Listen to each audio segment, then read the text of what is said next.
let's get started today. Last week, I challenged you before we left to try to remember the 3 stories about a man and a woman meeting at a well in the Old Testament, which really prefigure and give a look at why this particular story is so long, so involved, and so important in the Gospel of John.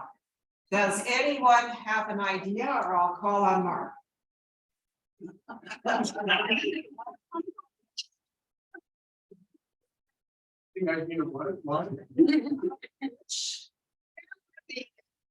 a beach group scene in a movie, okay? So you're thinking about movies now. It's a meet and greet scene. There are 3 of them in the Old Testament. There's a gentleman here with a hand up. Isaac's servant and the well with Rebecca.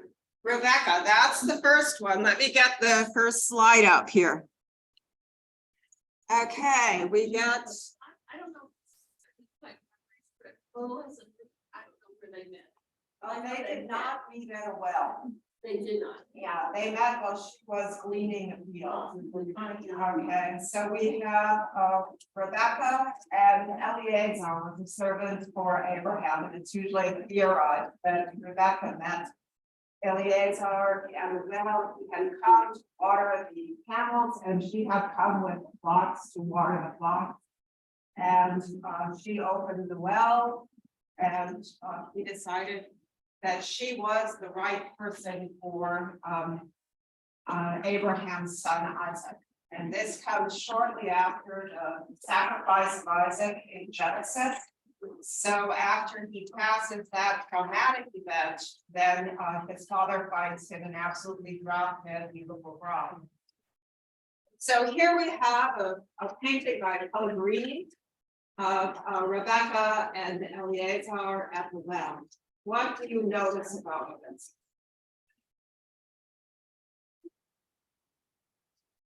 Notice the chest on top of the well. Yeah, there's a small jewel box on top of the well overflowing with jewels. Not only is Eleazar looking for a bride for Abraham's son, Eleazar has come armed with a jewel box full of gifts for his bride. So at the well, after the water transpires, and the camels and the sheep are watered, Eleazar starts handing off to Rebecca the jewels that he has brought from the household of Abraham for the bride of Isaac. So it's this, it's a betrothal scene. I don't know if you've read about how these young people are arranging their betrothals now with these vast scenes and all their photographers and the extent to which they go to arrange betrothal scene. So this is a betrothal scene. Since I've been noticing this particular picture, I've wondered how long it took her to get her hair like that. I've seen you dressed so beautifully. Yeah, those are clothes I would wear to go on water. Especially for camera. So what else do you notice about the picture? And let's be sure to use the microphone Okay. because it's. Oh, sorry. It's okay. What else are you noticing? Salt toes. Okay, here. Or It in- says soft toes, okay. Yeah, and the red shawl that Eleazar is wearing draws the eye in. In any particular painting that you'll go look at, red is always the dominant color. You're going to look there first. It's the most exciting color on earth. And it does complement the blue very, very nicely. And Rebecca is wearing blue. What about the closeness of the scene? Is this an intimate conversation? Is this a distant conversation? This is an intimate conversation. They are right up close and they are talking to each other. She has her elbow crossed over, which is from the water, but it looks like she's keeping them away a little bit with that arm. Yeah, it does look a little protective, the way her arm is crossed over in that sense. It also does draw attention to his chin. And painters use that kind of device on a regular basis. I have another painting of this scene and we can compare them, if you can advance it, Rebecca. What was that little creature on the lower right? Okay, can we back it up one? The creature that is, when I look at that closely, that is like a lion with water gushing out of it. This is not an Old Testament kind of situation. This is a lovely garden and an expensive home with a fountain in the garden, and the garden has a lion like I have in my backyard. Only it's much smaller. And the water is coming out of that to feed into the well. It's a beautiful kind of, and that sort of echoes what we heard this morning in our gospel text about the living water. Water that's flowing is living. Water that's stagnant is not a good idea to drink. She's very European. Yeah, she's very European, so she's really been contextualized in Italy as a beautiful woman from that particular group of people. He's in the superior. Yes, well, she's not a servant, she's a daughter. She's a daughter of a wealthy man in a wealthy house, and she's marrying the son of a very, very wealthy man. So this is my work, the Paolo Veronese, and also by his workshop. And this is a most interesting painting. This is also Rebecca and Eleazar at the well, and you can see that Eleazar has a servant along with him, and he is handing him the jewelry. That's what's, oh, Just okay. as everyone's talking, mindful of the mic. Thank you. Okay, as everyone is noticing, that here is the jewelry. Okay, so this is the Tiffany box. Okay, you know those blue robin's egg boxes with the Tiffany diamonds in them. This is these are the jewels. And do you notice who is holding on to the camels in the back? A servant, but does he look European or she look European? No, is it even? No, he doesn't do it. Yeah, he definitely looks African. Or Egyptian, he is, or Ethiopian. At this time in Europe, all of mostly Black Africans were just, the name for them was Ethiopians. And when we get a little bit further in the presentation, there's a very surprising painting that was in an exhibition at the Neues Kerk in Belgium. And the name of the exhibition was called Black is Beautiful, and it was a history of the relationship between the Low Countries and their portrayals of Africans in art. And it's a very, very, it was very interesting to read about that exhibition. So we have a variety of people represented here, even though it does sort of look like an Italian scene. What do you think of the camels? I mean, the people look really nuts, but what about the camels? Yeah, I think that Veronese had never seen a camel.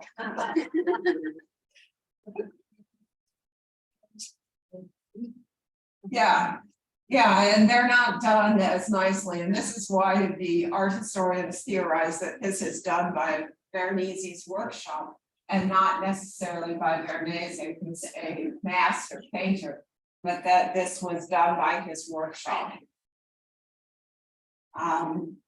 So here's another portrayal, and the reason why this one is intriguing is because there's a paired painting to this of Jesus and the Samaritan woman at the well that was also done by Veronese and his workshop, which was part of a cycle of 10 paintings commissioned for a building. And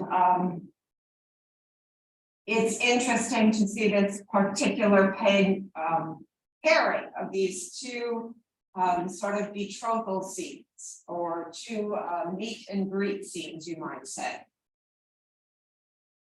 So let's move on to the next one. Okay, so I am giving it away to you today. Here's the next scene. Do you all remember Jacob and Rachel? And you remember the ruse that Rachel's father pulls on Jacob? He marries Leah rather than Rachel because she's so veiled, and he has to work another 7 years for Rachel. But he's fallen in love with Rachel, and this is by the French painter, 19th century, Jean-Jacques Tissot. And we saw one of his works, I think the first week class with Pastor Amy. And Tissot was a very intriguing painter or artist, in that in 1895, he found religion after having moved away from religion in his youth and during the prominence of his painting career. And he became a very prominent and well-known painter and watercolorist of both Old Testament and New Testament stories. So this particular piece of art, it's not a painting. I'm sure Amy will know how to say this correctly, what it is. Gouache. Yeah. Wash, I guess. Okay, well, she's dumb too, but this is make me feel better. It's at the Jewish Museum in New York, and they have a great many of the series that he did for an illustrated Old Testament. So he was fascinated and deeply committed, as a deeply committed Catholic, to illustrating the Bible. So this is his representation of Jacob and Rachel. What do you notice about this? Well, it seems empty. Yeah, yeah, it's a very quiet, and this particular type of artwork requires a very quiet hand. It's a very quiet way of working. But who's got the upper hand here? Rachel. Yeah, who's standing up, who's kneeling down, who's opening up the well, who's on their knees? That's a typical betrothal presentation for a man. She's the only one in color. Yeah, she's the only one in a tiara. And she's standing up. So this is a very much another representation of this kind of meet and greet scene. Where, and this was this is one of the great love stories in the Bible, is Jacob and Rachel. Let's move on to the next one, because this is one of the more surprising pieces of art that I've seen. And this is the piece of art that was in the Black is Beautiful exhibition at the Nice in Belgium. This is Moses and his Ethiopian wife, Zipporah. Moses married after he was, do you remember the story of Moses in Exodus 2? Moses picks a fight with an Egyptian who's beating a Jewish man, an Israelite. And so he kills the Egyptian and buries him in the desert, and he thinks he's gotten away with it because no one saw him. And then he comes back the next day and realizes that people there had actually seen him. So he flees, and he flees south, and he's met at a well. by Zipporah and her 6 sisters. So Zipporah's father chooses to give Moses this one of his daughters as his wife. And when Moses actually goes back to lead the Israelites after he's called by God in Exodus 3 with the seed in the burning bush, and rejoins his brother Aaron and his sister Miriam, they give him a lot of grief about having married a Cushite or a Midianite woman. So this is a very intriguing painting or a portrait of a Black person in the mid-16th century, because she's not portrayed as a servant. And this particular painting, they don't believe was done for a commission. This was done for his personal use or for devotional use of the patron. So if you'll notice, what do you notice about her headdress? Egyptian, It is a halo, yeah. What about, we talked about red earlier. What does the red? It's almost like a cross behind her head. Yes, it looks almost like the cross behind her head. So she's prefiguring Christ. And she's an African woman. And she's gazing you right in the eye, as is Moses. So Moses never sets aside this woman. He continues to have her as his wife, despite what his brother and sister say. I don't know how many of you have bought cosmetics at Sephora. Sephora Cosmetic, it's a huge cosmetic chain, international, and it's named after Sephora, at least according to Wikipedia. So we'll just have to go with that for now. So when you think back about the great people of faith, Moses would be of that number, and he is married to someone who does not look like us. And this, there are many presentations of Moses with Sephora where she's Anglo, but that's not how Jacob Jordan's in 15, whatever, in the late 16th century chose to portray him. Was that a typical size? It's pretty big, Or read almost. It is a very large size. If it were going to be just a devotional painting, usually those are small. You're right there. I don't really know, but that's what I found out. Yeah, it's a very large piece. Yes. I never thought about this, but doesn't the rite of circumcision relate back to their relationship? That I do not know. The rite of No. circumcision. No. That No, the it's rite- Abraham. yeah, that's Abraham. Yeah, yeah, yes. Abraham is the first to be circumcised, as is Isaac. Yeah. So I found this to be a rather surprising and novel image, and something worth thinking and mulling over. I think it's a very powerful image for all of us. So let's try the next one.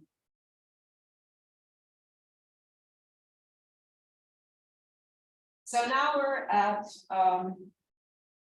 the Samaritan woman and Jesus. And we're in Italy still with Duccio. And this is also a piece from the Pradella altarpiece called Maestro, which is at the cathedral in Siena. Now, what do you notice? Okay, last summer, I took a class by a man named John Walsh, who was this professor of art emeritus at Yale University and the emeritus curator of the Getty Gallery in LA. He built the new Getty. And so he taught a class on history painting, and I could just watch it online for free at the Yale Art Gallery. And he talked about how history paintings were sort of like the movies of their days. And told us to start thinking about, if you were David Lean and you were doing one of his great films, or Steven Spielberg, and you were citing, choosing scenes and figuring out what was going to be in the picture frames. How would you do this particular scene for Jesus and the Samaritan woman? And did you all go to church at 9 o'clock? So you've all heard the gospel? Okay, so let's talk about that just a second. When you think about that gospel, if you were going to cut that up into a movie scene, how many scenes would there be?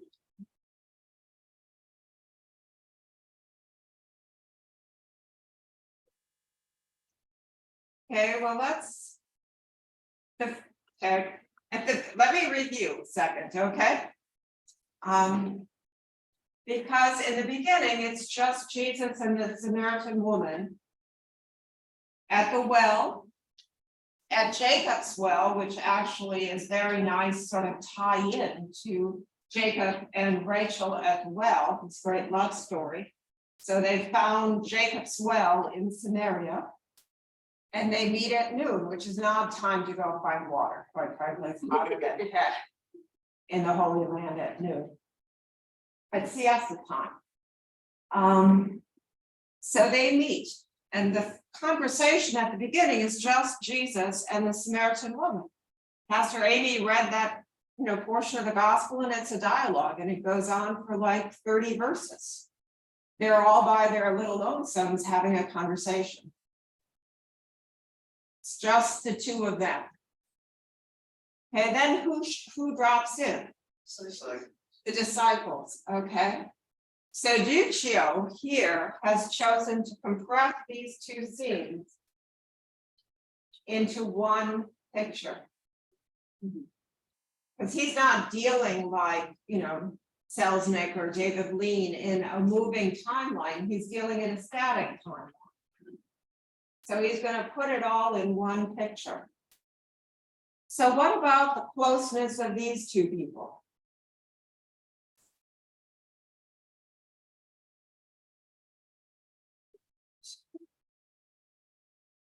She appears to be really left out of the painting. The colors are there, but she is the only one in white, which diminishes her appearance as we look at her. And I think might be, no, I'm not going to let it go as that. There's a very diminished appearance that I pick up. Yeah, and whether or not that's because the painting's so old or whether or not that was intentional at this point, we really don't know. But she is lower, and she is lower in status. Jesus is sitting on the well and the disciples are higher. So for visual plane, you have to drop down to see the Samaritan woman. Yes. Well, he also seems to be looking at the disciples and not at her. Yeah. Their eyes are not meeting in passionate love the way Jacob and Rachel were in the greetings. So you have to wonder why a woman would go out to a well at noon to sort of arrange to be there by herself. And she's had 5 husbands, according to the way the story proceeds. So either she's had an extraordinarily difficult life, to have lost 5 husbands, or she's a woman who has been treated very badly by her society. And in the old days, we call her a woman of ill repute. And she'd be out at the well at noon, so she wouldn't have to meet any of the other women. So, it's hard to know how to read that story, and how to read it sensitively, and how to get a sense of her circumstances, which undoubtedly were difficult. And the husband, the man you're with now is not your husband. So, marriage has always given women protection and status and financial security. And none of those things are hers in a patriarchal society right now. What about the disciples?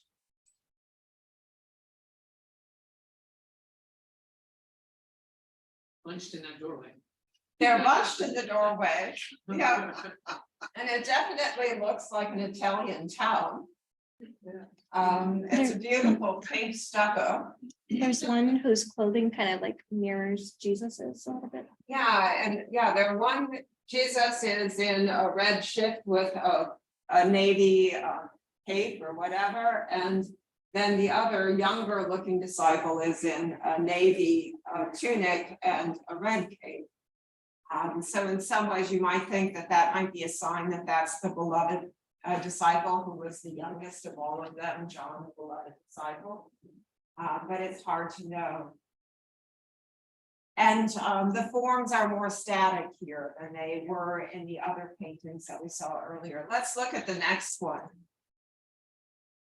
This is from Southwest Germany, and this is actually an etching on glass, and it's painted in reverse. And I can't imagine how cross-eyed or how many headaches you get just with the technical components of doing that. But here, what you notice about the two relationships.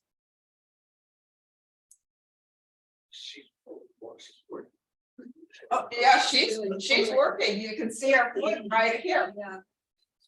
She's pulling the water up and bracing herself so that she doesn't fall over. Yes, sir. Okay. What do you notice about the halo on Jesus? Which halo does that remind you of? That we just The one, yeah, the red, like the cross, yeah. It looks exactly like the Ethiopian woman's headdress that we saw in that painting of Moses and Sephora. Sorry, I'm a reflection as masks.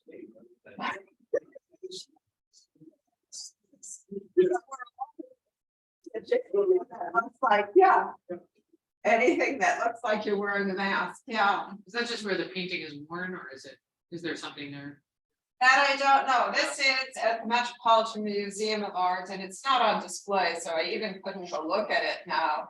But they did have a nice write-up on it, but it is, 15th century, 1420s, Southwest Germany. That's, 600 years ago. It's getting to the point where there's going to be some damage to the surface, no matter how carefully you took care of it. Let's try out the next one. That's very colorful. This is very colorful, and this is the pair to the painting that we saw, Eleazar and Rebecca. So these two were painted really to illustrate one another or to be seen in conjunction. So what do you notice here?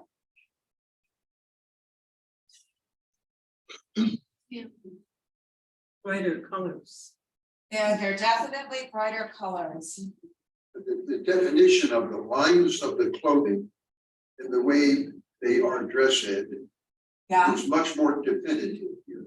yeah, this is They're much good more detail. defined than the other Veronese that we saw. You're definitely, it looks like Veronese himself was far more involved in this particular painting than in the other. What about the beautiful satin skirts that she's wearing here? Yeah. It's in an healthy fashion for someone who is actually at the well. Yeah, she is dressed very, very elegantly. Looks like the. Reaching out. Yeah, it's a very sort of friendly. It's, Help yourself. yeah, And her that's back, a very open and expansive positioning. Yeah, let's just say her back is to us, though, like we only see like a quarter of her face. yeah, I'm On just, Jesus's. Yeah. oh, that's true. So she's presented this way. I'm just trying to find the clocks to see how we're doing. 1043. 10:43, okay. Okay. And the battery was, Um, it was dead. Yeah, what colors do you notice first? Do you notice woman or do you notice Jesus? Oh, so the gold is most striking. To me, It's the use of the black and everything else is in contrast this has a dark and brooding sensation for me. In Okay. terms of the way it's presented Where's the light source? on Jesus. On her shoulder. Yeah, the light source is coming from the left. To the left. Yeah. Yeah. What about the head side? Yes, ma'am? We don't usually see Jesus in black. No, we don't. That's And very whether or nice. not it still was meant to be black or whether or not it's a color Maybe that's, just for contrast. It may have- yeah, Red and maybe- green. they yeah. have degraded over time. Yeah, The size of her head does not match the size of the body, yes. Very the true. proportion. Yeah, her head is much smaller than, The arms and hands are huge. yeah, her proportions are definitely off. The women in Viennese paintings are powerful. Yeah, Oh, They're not skimpy bodies. she's hefty, yeah. They hold water every day. Well, she has to be, This- right? Yeah, this was not an era where thinness was in vogue. It's like going to see an exhibition by Peter Paul Rubens and it'll make you feel better about your body shape than it did of the week. But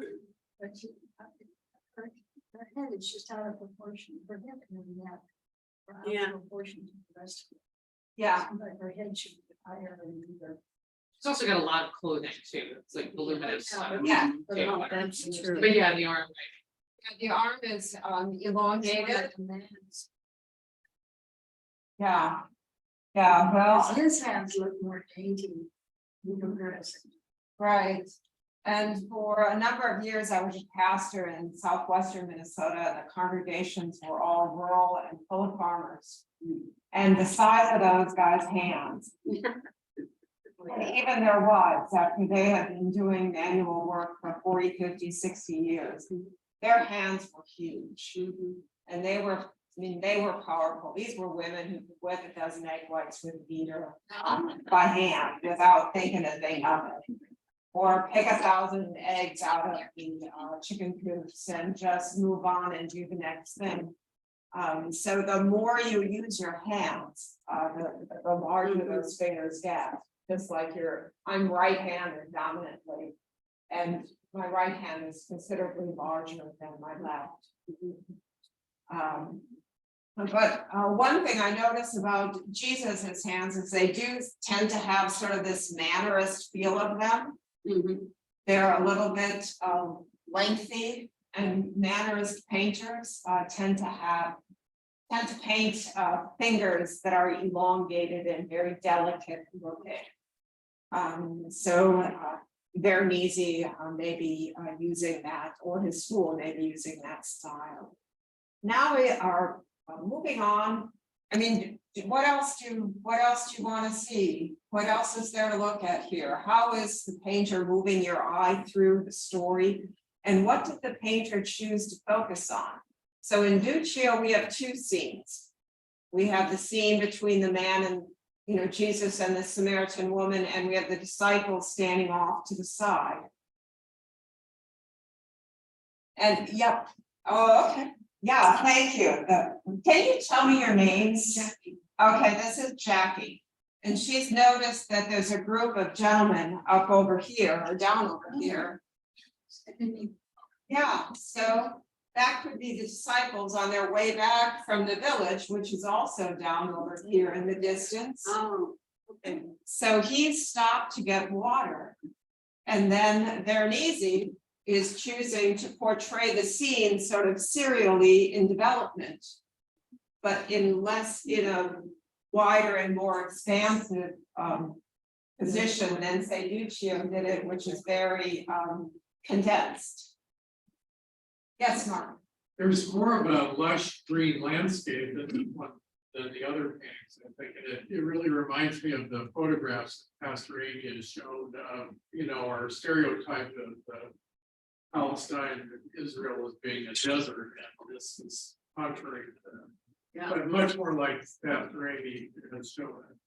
and this, I mean, the location of Jacob's Well today is in Nablus, which is like the north part of the West Bank, so it's like the very north, it's actually where the tensions are happening right now because, but that is the more verdant area, it's not the desert landscape, so I mean, whether Veronese knew that or not. But for sure, you know, going to see it himself. Yeah, well, they did know quite a bit about the topography of the Holy Land by this time because they fought the Crusades there. So they had some sense of what they were dealing with. There seems to be like an equality there between them, that's interesting, just because it's like they're both stepping up. Like they both have a foot down on the ground and then stepping up, you know, so it's not like Jesus is already sitting up. You know, it's kind of interesting. And that's different than the last scene where, or the Duccio scene where she was down and diminished. And here they're actually having a conversation and they're looking at each other. Okay, so they're almost of equal height, except that her head's so small. Also, the last name Veronese in Italian means that he's from the town of Verona. Correct. So therefore, this could be his remembrance of what the topography was like in Verona. It could very much be a contextualized painting around Verona. Yeah. Well, this one I think is quite lovely. Let's move on and compare the two scenes. So here we have the two paintings by Verona and Veronese and his school. One at the top is Rebecca at the well, which we saw earlier. And one at the bottom, Jesus and the Samaritan woman. So you see the way the interactions are shaped in each of the paintings. In the top one, you have the camels, which are sort of a distraction. You have more people there. You obviously have the jewelry, which interests me more than it interests some of you, I'm sure. And at the bottom, you have this very intimate painting of just a man and a woman. In this verdant, beautiful space. But they were meant to be shown together. Yeah, And it is the same well. yeah, Yes, yeah. There's the same bucket. The ancient bucket is there. Can even be the same tree of witness. It could very well be the same, yeah. The villages are sort of at a different height in the distance. That size would be extremely heavy and filled with water. It would be very difficult, I believe, for a woman to lift. That's a large quantity of water. Yeah.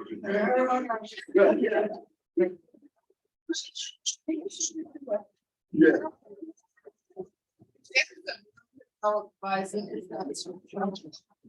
These things we see, that maybe helps. Yeah, In the 2,000 years since each of those happened, they developed some new technology.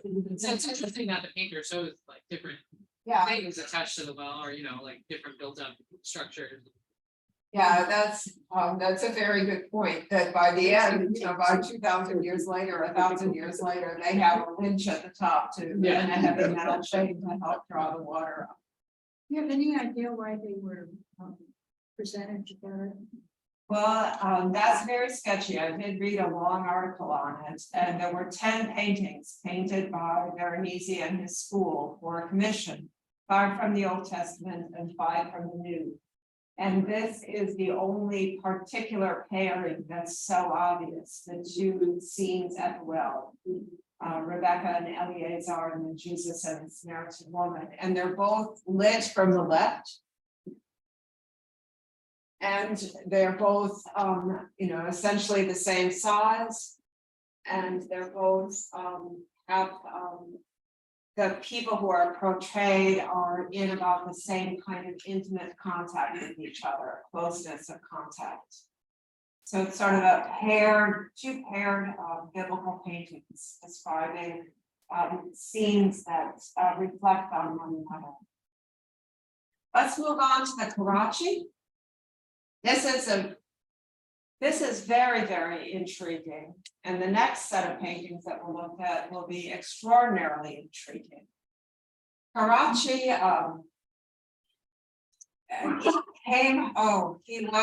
who died, and he became the most famous painter in his town. And prefigured Poussin and all the people who came up after him. Even though I was not all that familiar with him, I was very impressed with his biography when I read through it. So he's an extraordinarily important painter. And there were three of them in the Karachi family. There was Annibale, there was Ludovico, and Agostino. So there are three painters, two brothers, and a cousin who were dominant in their town. And all of these in Milan, all of these paintings now are at the Pinacoteca de Ferrara in Milan, which is the major gallery there. What do you notice here? They're in a dance. Whoa. They're in a dance, yeah. There's a lot of movement in this painting. What about the way Jesus is sitting? There's a phrase for that the kids use now. Man's praying or man's slave. Yeah. Look how much space he's taking up. I try to keep being hip, but I never quite get the words exactly right. Some of you may have the same problem. Leaning back. Scrolling and such. It was under Centur doing that, and back to the deck and his feet up on the very relaxed. Yeah, so he's very relaxed, he's spread out, he's taking up a lot of space. So is that a power statement? He owns the place, Well, that's the way that it's been interpreted much of the time now with this man slaying, and that gets to be an issue if you take the subway in New York City. And these people really want to take up far more space than they need.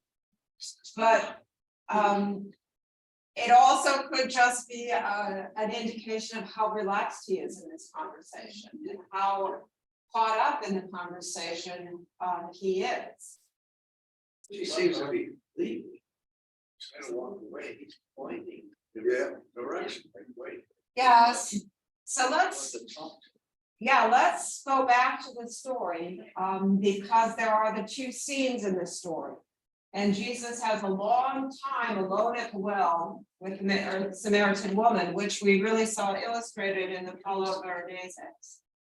And then here, Karachi is choosing to set the scene in, he's setting his movie scene in a slightly different manner. So here we have the woman as in the story, as Pastor Amy read it this morning. And it is a lot of story to take in one sitting. She gets up and goes back to the town to get all of her neighbors and all the people that she knows. So she could be leaving in that scene and then see who's coming in from behind. The disciples are coming with lots of bread. They look like they're gossiping. Yes, they do look like they're gossiping. Well, that's where they're sort of like, did someone give him food or like, when I was reading it for sermon prep, I was thinking about how annoyed he would have been, like, or they might have been, because it's like, wait, did someone give him food already? We went all the way to the town and someone gave him food.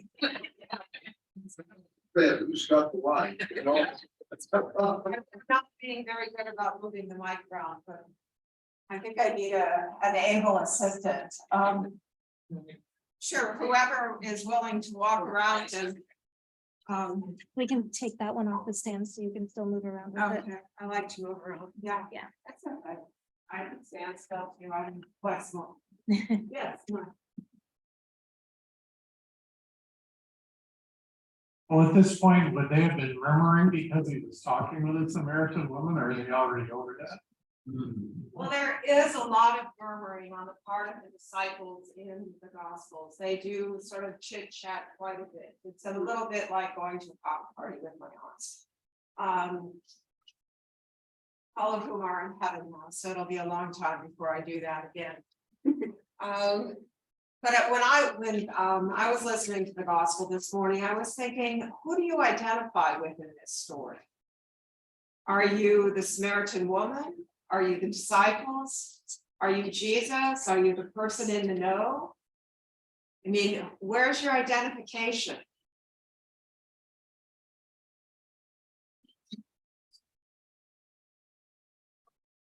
It's an interesting question to think about. I've always sort of thought I was the person in the know because I always sort of knew the stories and the way they were going to end up. But if I have the imagination to take myself back and be another person in that story, then I can see the vulnerability of the Samaritan woman. I can see the confusion of the disciples. I can see them really being attached to trying to figure out how the material things in the world work. How did he get the food? So how is the scene set here? Yeah. One thing that I don't understand, but there's one disciple that has a cape on that is similar in color to Jesus. In that other picture you showed us, there was one disciple. Disciples were standing behind him in the doorway, and they were all drab color. But one had colorful cloak on, separate with Jesus. Who's the guy? He must be somebody special. I'm not sure who that would be because the young one is up in front in the green and red with the bread. And once again, the young one is usually the beloved disciple. The one with the longest beard would usually be Peter, who was the oldest. There is a tradition that I learned. Thank you.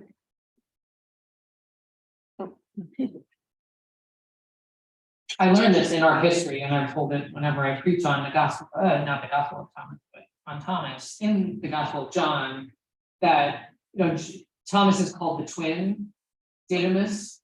And so then there's a tradition, like, well, who's he the twin of? And he's considered maybe the twin of Jesus. And so there's some, like, there's a sculpture of the, Jesus touching or Thomas touching the wounds of Jesus, where they look almost the same or whatever. So in our history, there can be sometimes, he doesn't look exactly like the twin of Jesus, but I'm wondering, because it is the right gospel. So maybe it could be Thomas, but I don't know. Those two are dressed alike except the opposite color. Those two are dressed alike except for the opposite color. And their heads are turned, they're both turned to the side. And they're both, to me, they look alike. From their side view, they both have kind of the shadowy, whispery look and then shorter hair. So maybe you're right about them. And there are endless sort of questions when we read these texts and when we look at pictures. Let's look at the next one because that I think is very intriguing. The Carachis were commissioned to paint these three paintings. And they're of Jesus and women. And each of these are found in the Gospels. The one at the top is Christ and the Samaritan woman, and it's Annabella Carace. The one on the in the middle is Christ and the Canaanite woman. That's from Matthew 15. He calls her a pig or a dog. It's a difficult passage, but he does heal her son. And the one at the bottom on the right is Jesus and the woman taken in adultery. And so these were paired paintings, all three of them, and they were commissioned for the same place. What's the similarity in each of these stories? And how I think this is a very powerful presentation.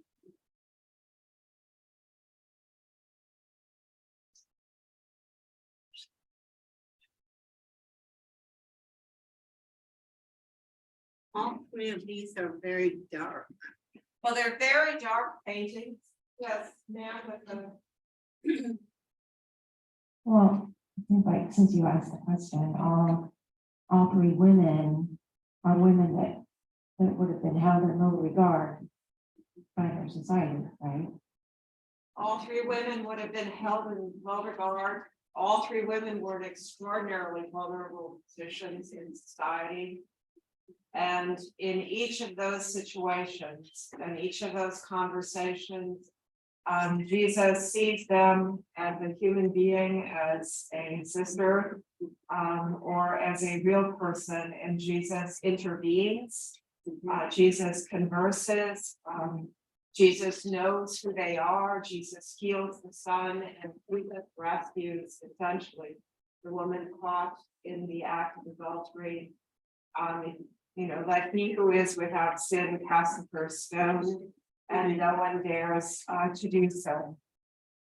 So this is a wonderful presentation, all three paintings together of Jesus's connections with the vulnerable. Be they women, be they children, and the way that he interacted with people. So we are wrapping up now. I've had a wonderful time.